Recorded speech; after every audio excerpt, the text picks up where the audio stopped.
Ever since I was little, I've always been a bit overweight. A bit fat, as most kids are. But I didn't want to be fat. Who wants to be fat, you know? I wanted to look like Chris Hemsworth with a chiseled face and a rock-hard body. As I grew older, I wondered, why did I want to feel like that? Well, it all came down to wanting to be a man. Just like the Mulan song, I thought there was a right and wrong way to be a man, and that I was on the wrong side. You know, I was round around the edges, and it certainly did not help my self-esteem, especially at that delicate age from 8 to 13, where everything everyone said really got to you. I kept wondering, why is it that I felt this way? Why are there such strict rules on how I should look and how I should act? Once I naturally slimmed down, I felt a bit better in my skin, but not much more like a man. So I thought I could go to the gym, and I thought that that would help me. It did for a while, and every time I stepped out of the gym, I felt great. But that high slowly died down, and I didn't feel much more masculine than I did at the beginning of my journey. Hi, I'm Adam, and recently I've been beginning to question these ideas of masculinity that seem to exist just naturally, despite how strict and unnatural to some they may seem. So, I've been throwing the words masculine and feminine around a lot, right? But I haven't really defined them. So, masculinity and femininity, by association, are social identities. Patterns in actions and behaviors that define what it means to be a man and a woman. Over the years, people have created their own definitions of masculinity and femininity, and some might not even connect it to the genders themselves. But for now, we'll use this baseline definition. As society has progressed, masculinity has obviously progressed alongside it. Nowadays, it's mostly separated in two main categories: traditional masculinity and healthy masculinity. Let's look at traditional masculinity first. The traditionally masculine man is the stereotypical man. He's tough, he's stoic, he's anti-feminine, and he has an overwhelming hunger for power. Just look at these two fine young gentlemen right here. This mindset has been ingrained into all of us ever since we were little.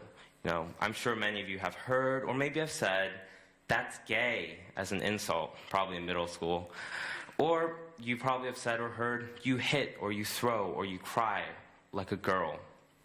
This mindset doesn't just hurt the people that it affects, the groups that it affects, but it also hurts the men who believe in them. Now let's look at healthy masculinity. Now, what is that? Well, healthy masculinity is contemporary society's new wave of masculinity. It allows men to show vulnerability and allows men to show sadness. In fact, most men don't strongly believe in traditional roles of masculinity and femininity. They just go along with it because everyone else is. Take high school male athletics, for example.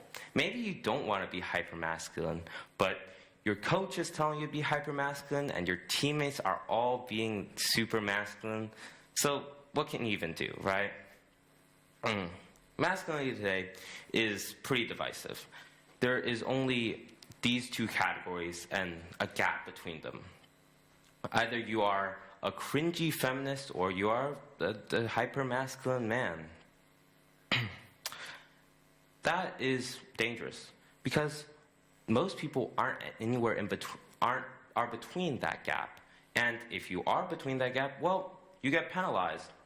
A study done by Harvard Business Review in 2015 showed that when male, but not female leaders ask for help, they're seen as less competent and less capable.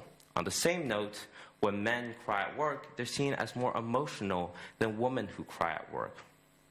Men who were nicer and more agreeable compared to those tougher men were seen to have an 18% lower average income. To truly see masculinity, toxic masculinity at play, you have to examine body standards for men. Toxic body standards for men are usually less talked about compared to toxic body standards for women. That makes sense for the most part because toxic body standards for women are shoved down our throats in the form of magazines and tabloids and all the actresses in Hollywood being young, skinny, and pretty, and every other body type, they're reduced to a joke character like Fat Amy here from Pitch Perfect. You know, if you look at men's body types in film, you may argue that, well, there's such a diverse number of different body types in film. And yes, while actors like Jack Black and Jonah Hill and Adam Sandler sure show the diverse amount of body types, that doesn't mean that there aren't toxic body standards for men. In fashion, there's still very rarely any body types except for skinny or buff for men, as well as in magazines. Very few of us want to be like Adam Sandler, at least not for his body, that's for sure. Well, I feel like the journey for wanting to be sculpted, I guess, for men is more positive than the journey for women. Instead of bulimia or anorexia and overexercising, you instead get gym bros, oh yeah. And not only that, but you also feel great every time you walk out of the gym. It feels great for a while. For me, the gym didn't just improve my physical health, it improved my mental health as well. But that doesn't mean toxic masculinity isn't ever present in the gym. In fact, as you try to become bigger, you fall into a dangerous feedback loop where people expect you to be the big man, the stoic man, the tough man, and then you embrace that stereotype. Think about it. When you think of someone like Arnold, do you think of him alone, or do you think of him as being also tough and very anti-feminine? The buff man never comes alone. The buff man always comes with the same image of that man also being stoic and anti-feminine and often having an overwhelming hunger for power. That's why, and we chase that image. It's the only image we can chase. Or else, again, we're seen as the cringy feminist. We don't have to chase it very hard, and we don't always have to be chasing it, but we can never stray. It's like tracks on a train. You can change the speed of the train, slow it down to almost a crawl, but you can't change its direction or its destination. Well, masculinity today is just that. And so it brings me back to my original question.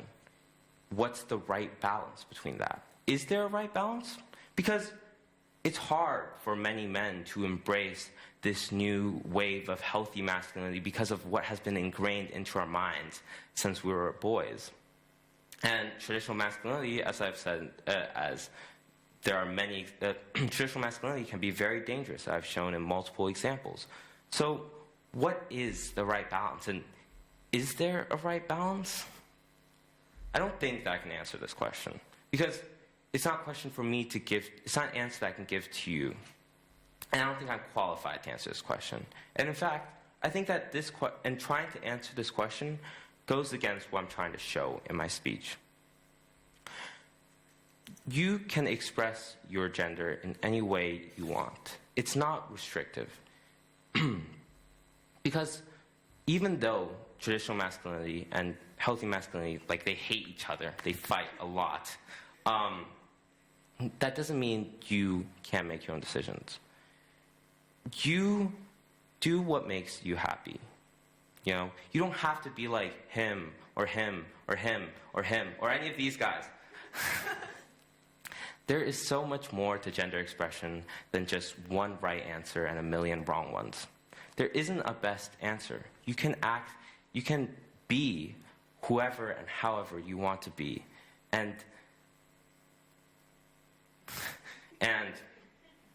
But make sure that when finding your own form of gender expression, you make sure that it's your choice and not the choices of people around you and not the choice that society has forced onto you. There isn't a best answer, but that's what makes it beautiful. Thank you.